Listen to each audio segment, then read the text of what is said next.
Morning. Today we finished the book of Genesis with the last two chapters, 49 and 50. And as chapter 49 begins, Jacob, Israel, calls his 12 sons together, not so much for a fatherly blessing, but for telling them what's going to happen. And that's what he says. I will tell you what will happen in the days ahead. Assemble and listen to me. And some of them do get blessed and some of them don't. Reuben, the firstborn, he's told that, you were a leader, you were this, but, you're not going to be that anymore. And the tribe of Reuben, where they had settled and stuff, end up being overrun and defeated by another tribe of people, the Moabites. And then Simeon and Levi. And we know that Levi, the Levites, when we get into Deuteronomy, they become the priestly tribe. But Simeon and Levi are kind of put together. You are weapons, because these two had killed people. They were had been angry. They after it just his words to them weren't a blessing, but more that you will be divided and scattered, your tribes. And that's with the tribe of Levi, especially who became the priests. I mean, they were all over. They didn't have their own land when it comes to that. Judah, the next born son, that it comes to be later on. There's the land of Israel and the land of Judah, and northern Israel and Judah. And so Judah survives and incorporates other tribes into his land and stuff, and he becomes much more of a leader. Although and it's out of the tribe of Judah, we trace to David and to the Messiah and everything as well that way. Zebulun, he's going to live up along the shore and have good land, and he will thrive. And Ishkar, again, will tend the lands and will take care of the land and will be a good steward of the land. Dan, it says, will judge the people as one of the tribes of Israel. He will be a snake by the roadside. He's going to be protective, and there's going to be warfare, and his tribe will be included in that warfare. Gad, you're going to be raided by raiders, but you will raid back, and he had settled on the east of the Jordan River, north of where Reuben had been, and he does successfully, he's raided, but he successfully repels those raiders, the Ammonites, and those that come later.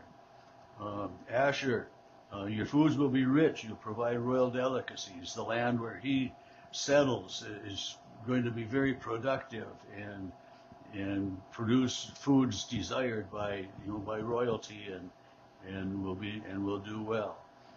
Naphtali, it says, it's a doe let loose that bears lovely fawns, and that's the freedom. You think of the wild animals are they aren't bound by some of the laws of humans anyway, but so Naphtali is maybe a kind of a free spirit that way.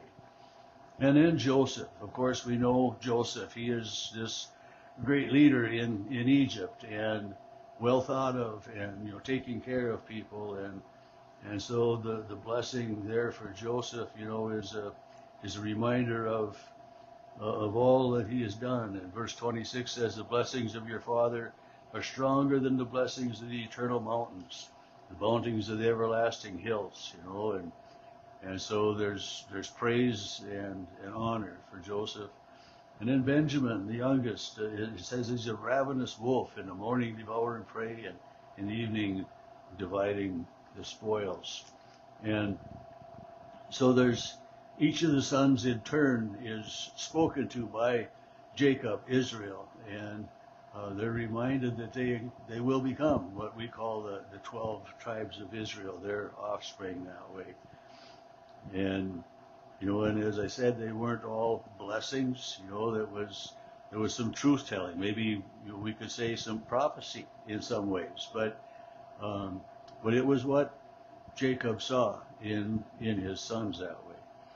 And then the last few verses of this chapter, Jacob dies, and he charges his sons, to not bury me here in Egypt, but to take me back and to bury me where I buried my wife Leah, in that same area where Abraham and Isaac and ancestors had been buried. Jacob had a place there, and he instructed his sons to do that, and Joseph sees to it that happens. So after Jacob dies, as we get into chapter 50, Joseph goes to the Pharaoh and says, "My father has died. Now let me have time to take my father and bury him in our home country." And in order to do that, to travel that far, they needed to be embalmed, which wasn't a common thing, but for normal people, but for kings and pharaohs and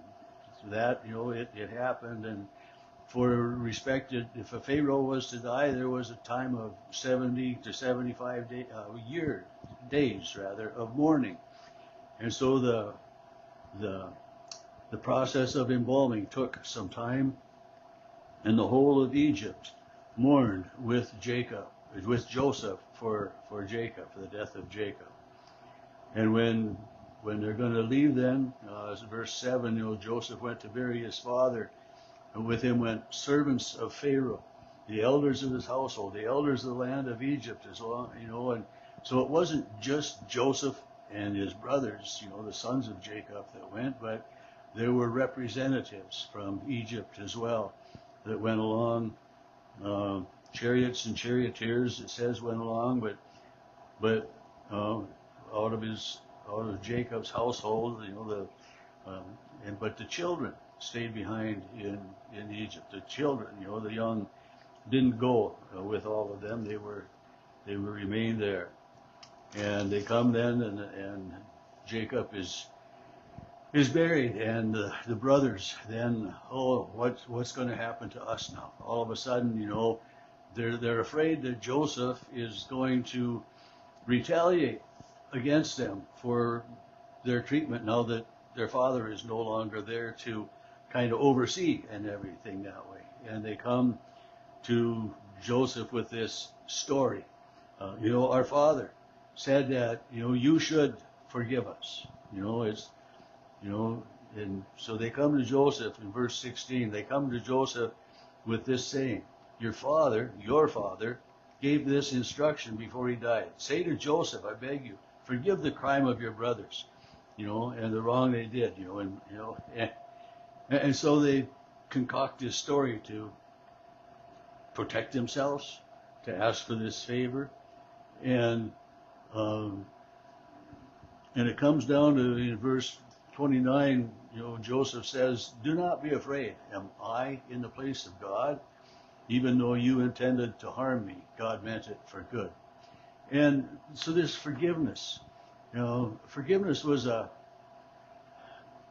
something that God did. The Israelites would come with their sacrifices in asking God for forgiveness. And so when the brothers asked Joseph to forgive them, it's, Joseph says, am I in the place of God? We forgive, hopefully we forgive. We talk about forgiveness every once in a while, but it is our right to forgive. It is our privilege to forgive. But Joseph looks at it as something from God. And it's not only the forgiveness, I don't think, but it's why would the retaliation? It's kind of vengeance is mine, saith the Lord. And so Joseph pledges to his brothers. He says, have no fear. I myself will provide for you and your little ones. He said, I'm not going to kick you out. you know, the hard feelings are gone, you know, and he doesn't say, I forgive you, but the forgiveness is there. The grace is there. And then the chapter ends with Joseph remaining in Egypt until he dies. And Joseph dies, he's 110 years old, and he is embalmed and placed in a coffin in Egypt. That's the way the book of Genesis ends. And so we've had quite a story of the beginning of the Israelite nation. You know, that God is leading and guiding and showing them the way, setting up his people, the Israelites, whom he calls his own, and whom, he continues to bless, but they continue to be human.